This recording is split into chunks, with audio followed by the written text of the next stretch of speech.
Hello, my name is Marissa de Jager and I work for a company called Shared Vision UK. Today I want to talk to you about a few stories that's come to my attention over the last 2 days. And the theme running through is either migrants or refugees or children or young people. Now, here at Shared Vision UK, we firmly believe that every child and every young person should have a voice. Our vision is that we want to uplift safeguarding practices, especially here within the UK. But we also had a hashtag VOC or hashtag Voice of the Child campaign running nationally and internationally. We want to make sure that we hear from all children and young people and those professionals that work with them so that their voices can be heard and we can feed it into things that really matters and that we actually can use that to inform joint needs analysis reports, for example, in actually to make sure that there's adequate provision and resources for them. Now, yesterday in the UK, we had an MP called Jo Cox murdered brutally. Jo Cox was known for fighting and defending the rights of children or vulnerable adults endlessly. She worked in damaged parts of the world, like Syria. She was a tireless campaigner for children's rights to life and also for their voices to be heard. But sadly, she lost her life yesterday.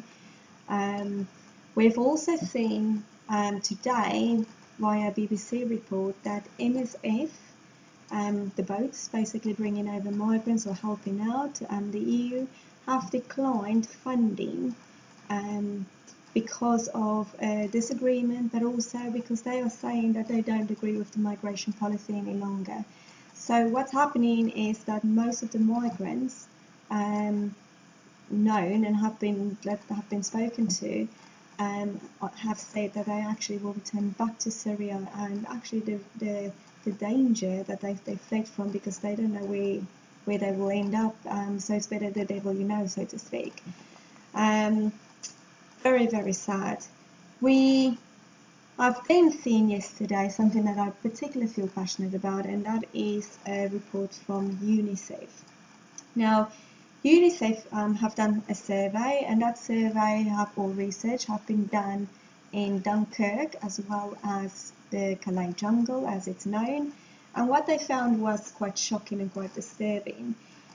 Many children, unaccompanied children living in those environments, are being sexually exploited, boys are being raped, young girls are being used for prostitution, and some older or younger children are being used to sell things within that environment during the day, during the night, and children are just being placed at risk.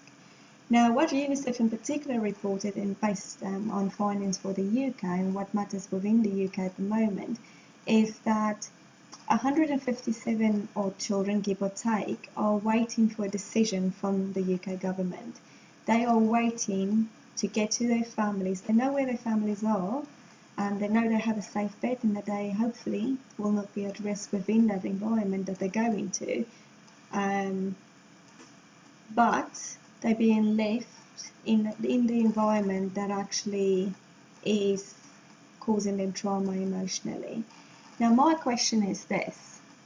Whilst we are waiting for these decisions to be made regarding children, and seeing that we all believe in the rights of the child and that we fight for children and their future, what is the future of those children being left in those dodgy, tragic, really dangerous situations?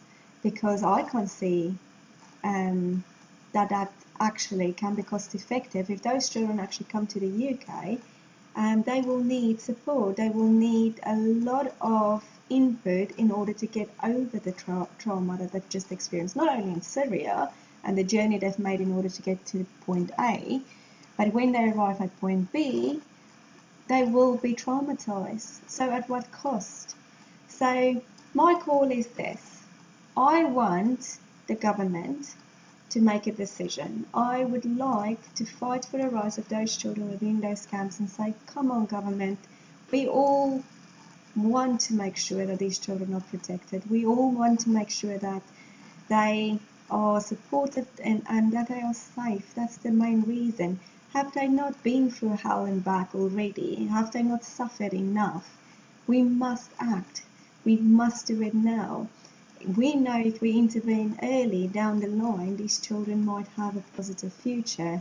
At the moment, and as it is, it's sad to say, but they're being used and abused, and we are leaving them in that environment knowing it. So my pledge is this. I pledge for those children to be heard. I want to make sure that children and young people out there, if those of you that are watching this, feed information to us so that we can use it and make sure that actually it goes through the appropriate channels so that we know what your voice are. Professionals out there, please respond as well. We want to know from you, and we want to make sure that at the later stage of this year, when we have our debates, for example, which I'll come on to in a moment, that we also feed your voices into that document. So, mentioning debates, we are having 2 debates in October and November called Children Lost in a Fractured System, a Courageous Conversation. On the 16th of November, we will have a big debate with real key national leaders within the UK, live streamed globally, and with a very strong keynote speaker and chair of that debate, putting questions to the panel, not only to the leaders, but we'll also have a children's panel where we can take questions from, because we want to make sure that it's balanced and that actually the voices are heard appropriately. That's the one debate. We also then have a #VOC debate coming up with Chicken Shed, a charity, and it's arts and performance, where we want to do exactly the same type of thing but with a different panel. And the event will run over 4 days, and we want to capture the voices of children in relation to all sorts of aspects, not just like you heard today about sexual exploitation and also abuse, but also actually I want to know if little Johnny is out on the street and he reads and sees something and he's not particularly interested, but actually he wants to have a say, then little Johnny, get in touch with us. We want to know what you want to say. We want to hear, and we want to put things forward, and your voice counts to us. So please fill that in. We have a website, www.NIPShedVisionUK. We also are very active on Twitter, and you can contact us at @ShadeVisionUK. Then, as this is Facebook Live, we also want to hear from you on Facebook Live, and we are under NIP Shade Vision. Now, thank you for your time. I hope that was helpful. Don't be too hard on me. This was my first Facebook Live session, but we hope to do many more with our colleagues from Shade Vision UK and others that actually want to play a role in terms of what we want to achieve at this moment in time and for the future of young children and young people. So have a good day. It's Friday, and enjoy your weekend. Until next time. Bye-bye.